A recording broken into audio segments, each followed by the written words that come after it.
Hello students, welcome to my channel. So we are going to discuss our new topic today, that is fruit. Fruit तो आप सब ने ही खा रखा है ना, तो फ्रूट के बारे में डिस्कस करते हैं कि ये फ्रूट बनता कैसे है, क्या क्या यहाँ पे चेंजेस आते हैं। देखो जो फ्रूट होता है ना आपका, this is the characteristic feature of flowering plants.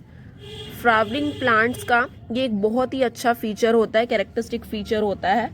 And food जो आपका फ्रूट होता क्या है, ये बेसिकली मेच्योर ओवरी। जब आपकी ओवरी मेच्योर हो जाती है या राइपन हो जाती है, देन वो कन्वर्ट हो जाती है into the fruit. Just it is developed after fertilization, और ये काम कब हो रहा है? फर्टिलाइजेशन के बाद, ठीक है। और अगर आपका जो फ्रूट बनता है without fertilization, there is a term जिसको आप बोलते हो पार्थिनोकार्पिक फ्रूट्स।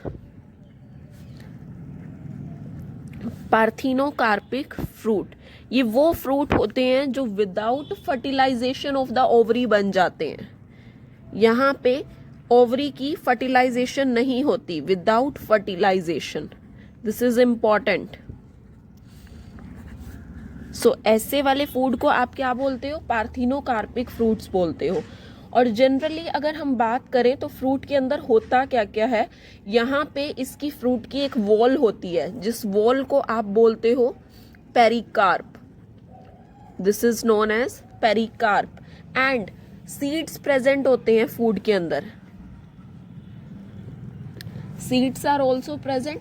और ये जो पेरिकार्प होता है, जो इसकी वॉल होती है, दिस कैन बी ड्राई और फ्लैशी बोथ, दोनों हो सकती हैं। This can be dry as well as fleshy. और एक चीज ध्यान रखना, जब ये पेरिकार्प थिक होता है, मोटा है और फ्लैशी है, देन ये डिफ्रेंशिएट हो जाता है इनटू द 3 कैटेगरीज। 3 कार्प्स के अंदर ये डिफ्रेंशिएट हो जाता है। मैंने क्या बोला कि अगर ये पेरिकार्प थिक है एंड फ्लैशी है, देन ये आपका डिफ्रेंशिएट हो जाता है किस किस के अंदर? देखो, आउटर लेयर हो जाती है एपिकार्प, मिडल वाली भी आ जाती है, मिडल वाली को बोलते हो आप मीजोकार्प, सबसे इनर वाली भी आ जाती है, दैट इज एंडोकार्प। ठीक है, इस तरीके से अरेंजमेंट। जैसे मैं देखो आपको मैंगो का केस दिखा रही हूं। मैंगो तो आप सबने ही खा रखा है ना। थोड़ा सा मैंगो इस तरीके से होता है ना, इसको ऐसे ले लेते हैं, ये मैंगो की डंडी भी बना दो। देखो स्टूडेंट्स, ये जो बीच में प्रेजेंट होता है मैंगो के, दिस इज द सीड। ये सीड होता है, गुठली जिसे बोलते हो आप। And this one is the endocarp, this is endocarp. And ये जो चीज आप खाते हो, this is the mesocarp. And this one, outer one is basically the epicarp.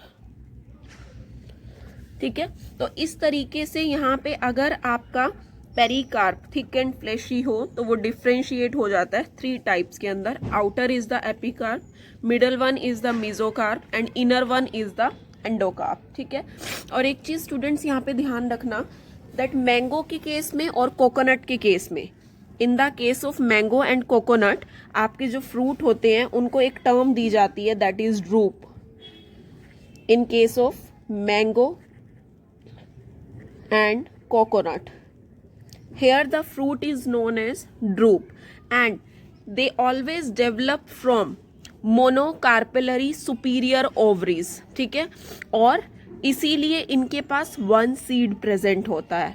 और मैंगो की बात करें तो जो पेरिकार्प होता है, this is well differentiated into, outer वाला जो एपिकार्प होता है दैट इज वेरी थिन, और जो मिडल वाला फ्लैशी होता है दैट इज एडिबल, वो खाने लायक होता है, that is mesocarp. And inner वाला जो स्टोनी हार्ड होता है, दैट इज द एंडोकार्प। ऐसे ही कोकोनट को भी आप ड्रूप बोलते हो। एंड कोकोनट के केस में जो मीजोकार्प होता है that is fibrous in nature. ठीक है, so this was about the fruit. Thank you so much students for watching this video.